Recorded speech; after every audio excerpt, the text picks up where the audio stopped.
Good morning, everybody, and welcome to this leadership episode of 30 Minutes to President's Club. My name is Armand Froke, and I'm here with my co-host, Mark Coscolo. And today, we have someone who's on for their third round on 30 Minutes to President's Club. He is first time on the leadership show. It is Florin Tatulea. He is the head of sales development over at Common Room, and this man is a machine when it comes to setting up prospecting systems that scale. Mark, why should people listen? There's only a dozen people on LinkedIn that I read almost every single one of their posts, and Florin is one of them. In this episode, we go deep into how does he use signal or intent-based selling to drive outbound results for his team. He's an expert on it.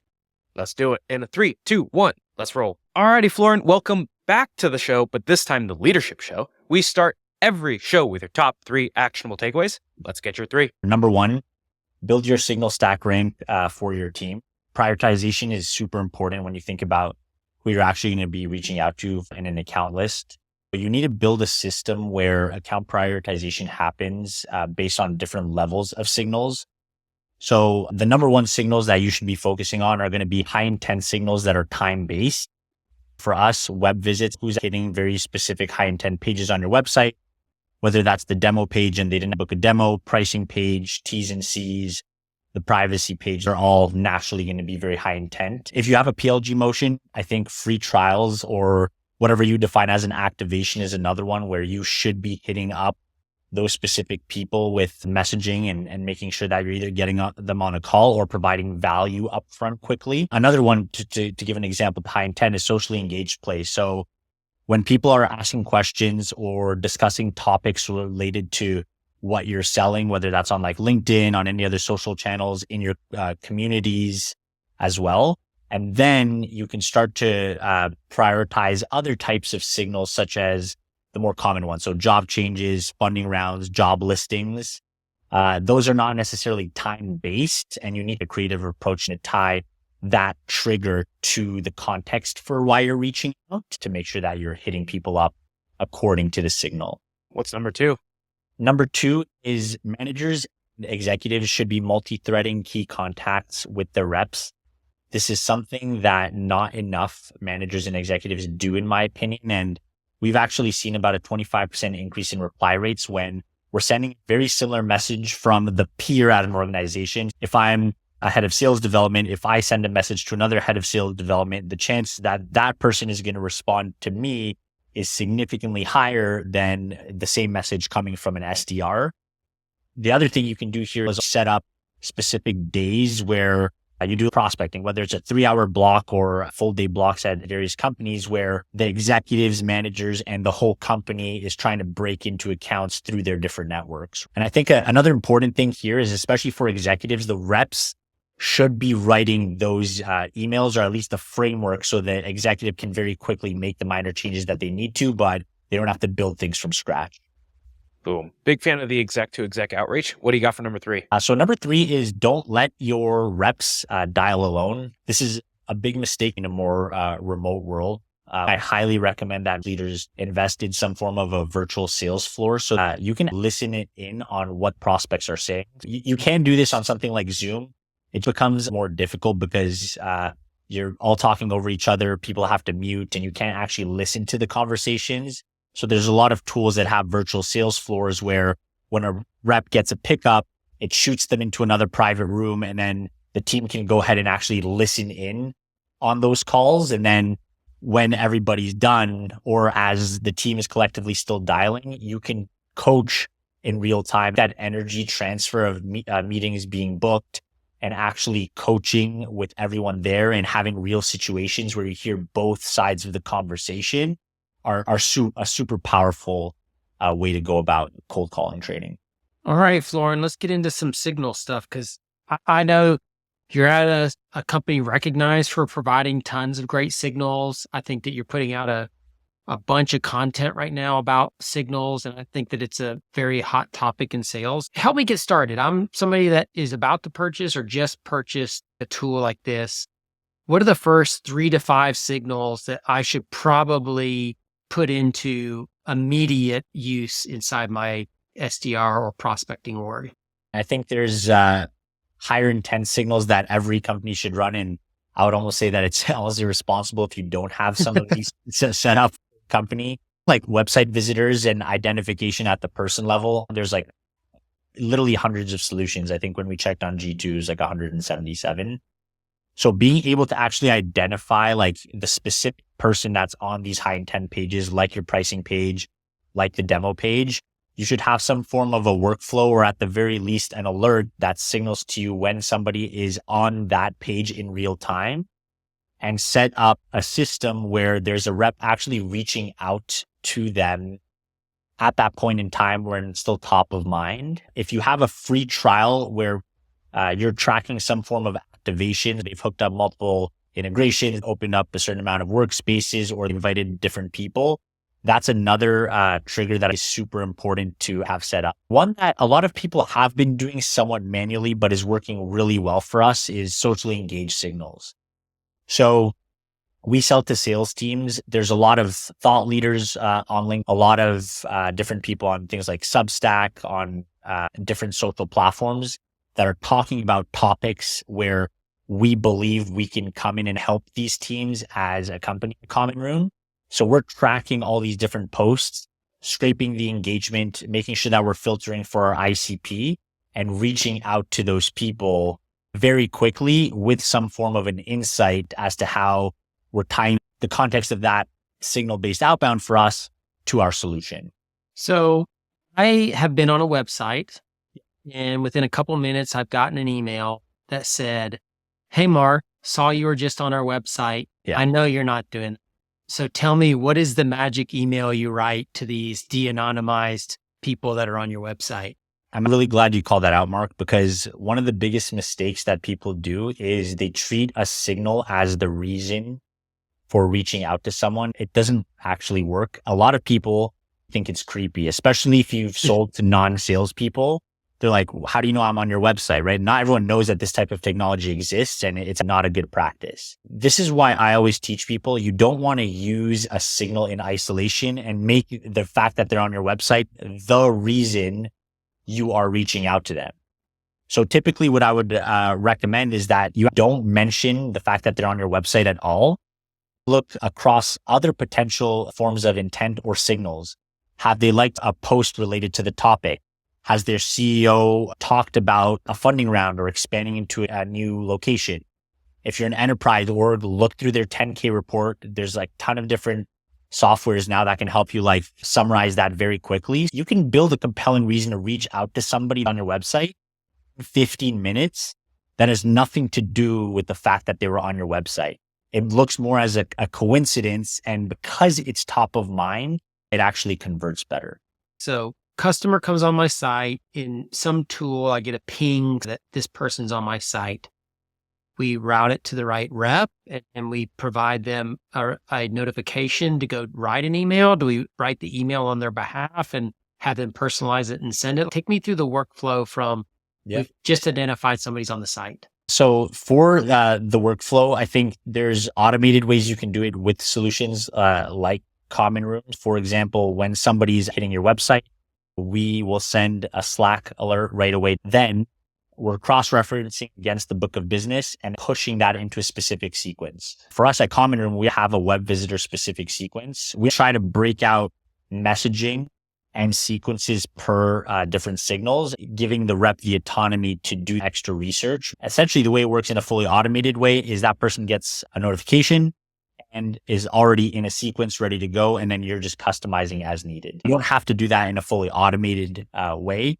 I think it's good to have at least a ping, even if you don't have a solution like Common Room, into your CRM, into Slack, wherever that is, and then just make sure that there's some form of an SLA for the rep that can be tracked, so that they're getting to that person quickly, ideally within 15 minutes. So there are different levels of automation for every sales leader. The most advanced level is a tool like Common Room that can do all of this for you. I would say the mid-level automation is similar to what I did at Pave. We had a series of trigger templates and sequences set up in Outreach for if someone signed up for a webinar, downloaded a case study, or downloaded a compensation data report. We had our RevOps guy set up an automation where Outreach would automatically queue up a sequence based on whatever marketing intent signal had come through. So you can actually automate a lot of this stuff on your own. It's probably a lot more work, but you can build the stuff on your own. If you don't have those RevOps resources, you can take that trigger stack rank that Florin was giving you earlier and say for these top 5 intent signals, inside of your outreach or your sales loft instance or your Gong Engage instance, there is a trigger template that you can use for these 5 intent signals. And that is probably the biggest mistake that I see teams making, the 5 reasons. That then you have your entire team sending different messages and starting from complete scratch instead of getting them 80% of the way there so that they can bring it 100% of the way there. So Florin, my question to you is, you've got this messaging framework and these trigger stacks. Where do you drop the SDR off? And how do you coach the SDR to work with one of these pre-drafted templates? In other words, like, how much work should the SDR be doing after you've gotten it to this point? It's a great question. The way I think about coaching SDRs from a messaging standpoint is to provide them with some form of a framework and at least the basic template in an email, let's say, or a cold call script, right? And then it's up to them to adjust based off of what's happening in real time, right? So let's use an example of a socially engaged signal where somebody commented on a sales thought leader's post that's related to something like a mutual success plan, right? So I'm a digital sales room. My framework typically is going to be the first sentence is the observation based off of that signal. That can pretty much be somewhat templatized. Like, hey, notice that you liked Brian Lamanna's post on mutual success plans. The second sentence is where the rep needs to adjust in real time. And that's the company-wide signal or observation. It's like, what is specifically happening at that account in real time where you can tie the context of your solution to a problem that's happening at the account, not just the fact that somebody posted about mutual success plans. Like, that's not going to close any revenue. And I think that's another key step that people are missing, right? And then going into the ideal state. So what does your solution do? Like that pitch sentence. I also think that can somewhat be automated, but you can let the SDR change things up based off of whatever happened in that observation. So we give them the 4-sentence framework and then they adjust, I'd probably say about 50% of that given message. So the 4 steps, just to recap, is you have an observation based on a signal. For example, someone made a LinkedIn post. And then you turn that into a company-wide observation. I noticed that your team is hiring. And then from there, you have the ideal state or the solution with some social proof, and then a light call to action. It's sort of like what you were talking about earlier, which is if someone has opened up your email 5 times, it's really creepy if you just call out, hey, you opened up my email 5 times. And that also is not like, yeah, that makes me want to buy your thing. It's like if someone is hungry and you run a taco stand, what do? You don't go look at them and say, hey, you're hungry. You show them the tacos and you show them why their mouth should be watering. If someone's hungry, you don't go and just tell them that they're hungry. You show them how you're going to solve the problem for them. And that's what you're doing with your cold email framework. Oh, we're even worse, Armand. We're like, you're walking by my taco stand. Come up, you're hungry. Yeah. Surprise. I have a sending model. Any workflow that requires a human to do something is probably not going to work over a long time and at scale. The human is always the problem. So you're sending off these things, you got this framework, they're in a sequence, and a rep's not doing what they should be doing. They're waiting 2 days instead of 15 minutes. Like, they're not getting to it. How are you monitoring that? And then what do you do about it? I usually set up specific SLAs. So obviously when we're onboarding and we're coaching, there's going to be specific SLAs and we can actually track when the person hit a signal and got the alert to when the first message went out. And you could even set up reports like in your CRM to do that. For time-based signals, it's so important that we can't get that wrong. So that's something that we're looking at on a daily basis, but we're definitely coaching on it, at least on a weekly basis in the one-on-ones, and making sure that that is like a key metric as important as number of touches that you're doing per week, number of calls that you've had, like your talk time. I just think it's so important. And when I talk to different reps that have been my top performers, time between a trigger happening and them reaching out is one of the main reasons the top performers are where they are compared to people that are not. So Florin, I believe that you're probably effective in one-on-ones and coaching people, but I also know there's reps that don't respond to that, still don't do the job. Would you be willing to stop them from getting a certain number of leads? You put them on a PIP. What is the escalation path to, hey, you're not doing your job? Yeah. So I think for us, it ultimately does come down to like, that is your job. So we are going to put you like on a performance improvement plan. And it's a key part of that. Time-based thing is a key part to you hitting your actual quota for us. So taking you off high signal leads is not really an option that I typically do. So it's very much like, hey, this is what your job requires you to do. If you're not going to do that for X weeks in a row, then we're going to put you on a PIP, or like you just don't get it and we have to move on. What does a typical SLA look like for some of these higher intent leads? How quick are you expecting them to get to the leads? It depends on what the signal is. For something like web visits, for us, we have an ideal time within 15 minutes, but the SLA itself is within an hour, which is what we're actually basing performance on. For something like a socially engaged post, so you liked something, that's more time-based in 24 hours. Same with free trials. One mistake I see a lot with free trials is like, I'll sign up for something and then a rep reaches out to me right away. I haven't even used your product, so I'm not ready to be sold to. For those, we also leave 24 hours usually. So if we assume that some leads are less hot and it might be 24 hours, but other leads are like 15 minutes, time to first touch. My cranky old man, stop looking at your email, stop being inside of Slack person inside of me says, this is horrible for time blocking. I want my SDRs doing deep work. I want them dialing 60 people in a row for an hour straight without opening their Slack notifications or looking at what other leads have come in. I want them going deep and making sure that they're doing one step the prospecting workflow for an hour straight without constantly getting pulled aside for a lead. How would you respond to someone where they feel like their SDRs are getting distracted by chasing random high intent leads? Yeah. So there's a few ways to solve for this, and I think it depends on the resources that you have. One option is to segment your team where you have more of like an inbound based SDR that's going to focus on higher intent time-based leads, right?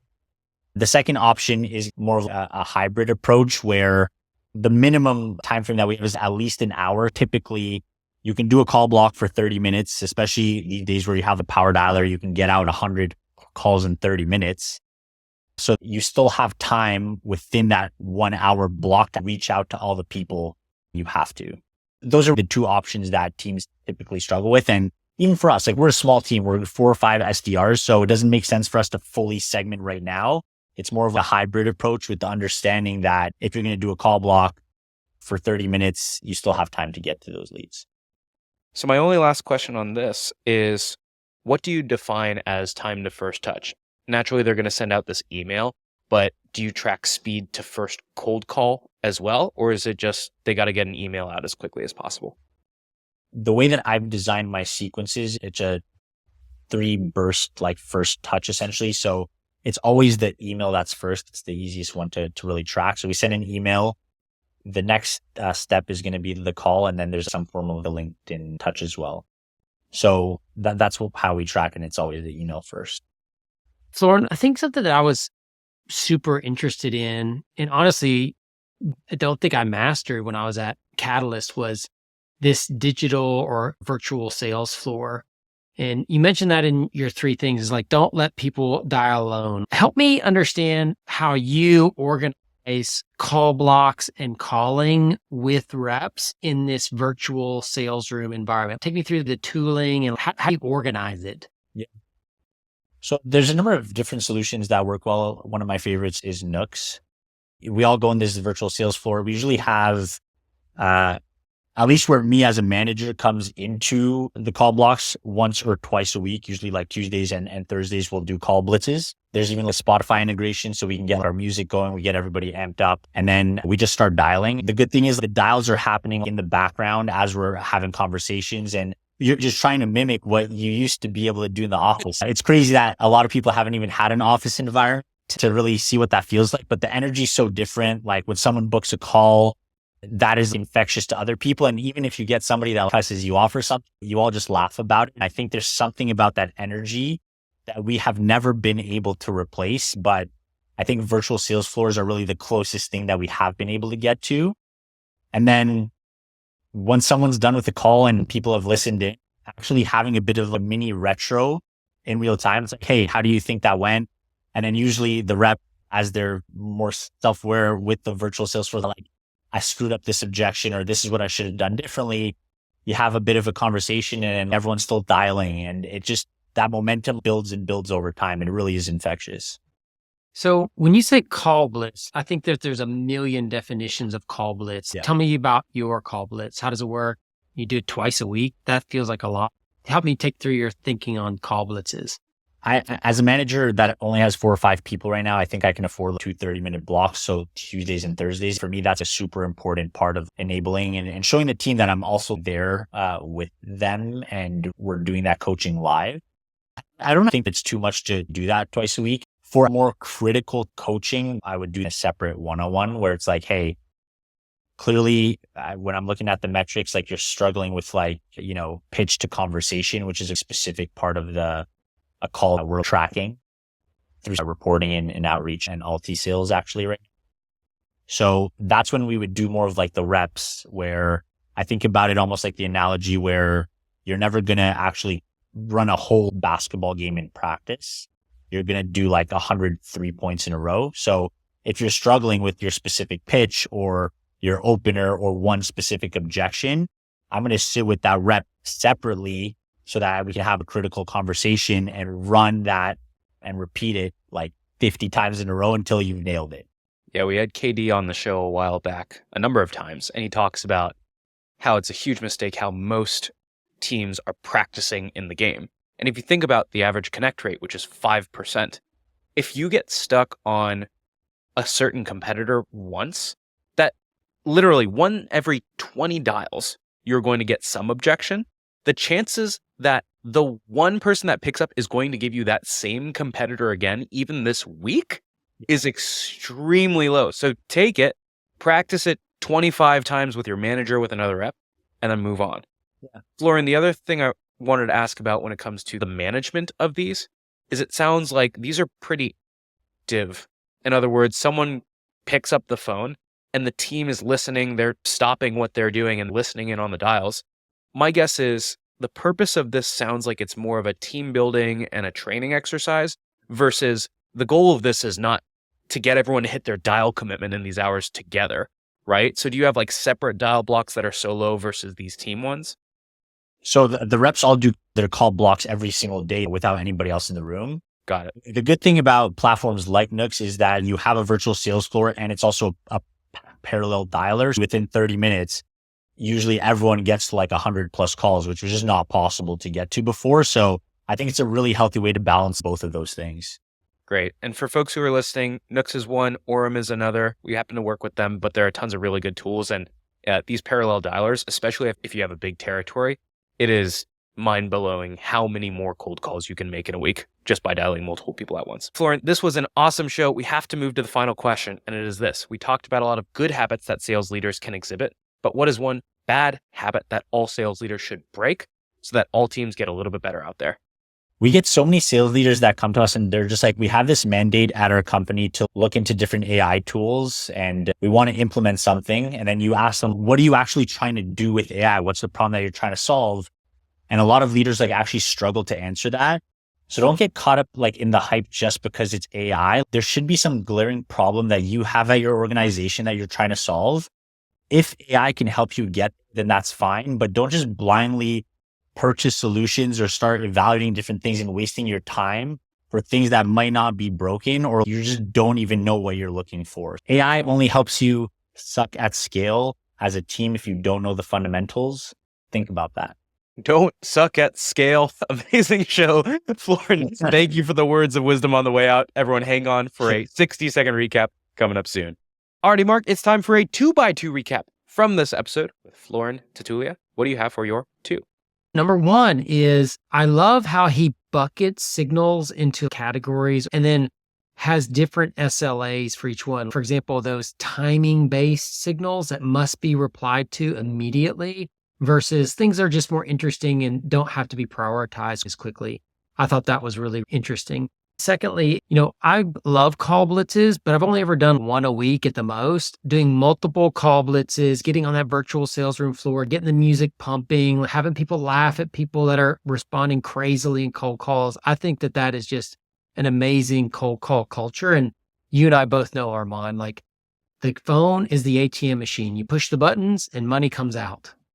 Number 3, if you're running a taco stand and someone walks by your taco stand, you don't say, "Hey, you're hungry." You show them the sizzle on your carne asada, and that is what gets someone who is hungry to walk through the doors. And so if someone is opening your email 5 times, you don't say, "Hey, you're opening my email 5 times." You go take that as a high intent prospect, and then you go find another trigger to use in your personalized outreach, and you send that. And then lastly, number 4, Florin had some really smart ways that he automated the first touch. He had a 4-sentence email framework, which is an observation based on a signal, into a company signal, into an ideal state solution with social proof, and with a light call to action. Get your reps 80% of the way there, and then have them use that framework to bring it 100% of the way there. Alrighty, folks, if you like this one, a while back, I wrote a newsletter on how to personalize cold emails at scale. And a lot of the principles from this episode will apply in terms of how you write an 80% email for your team, and then how you can give your team those last 20% templates. So go check it out, and we will catch you on the next one. Peace.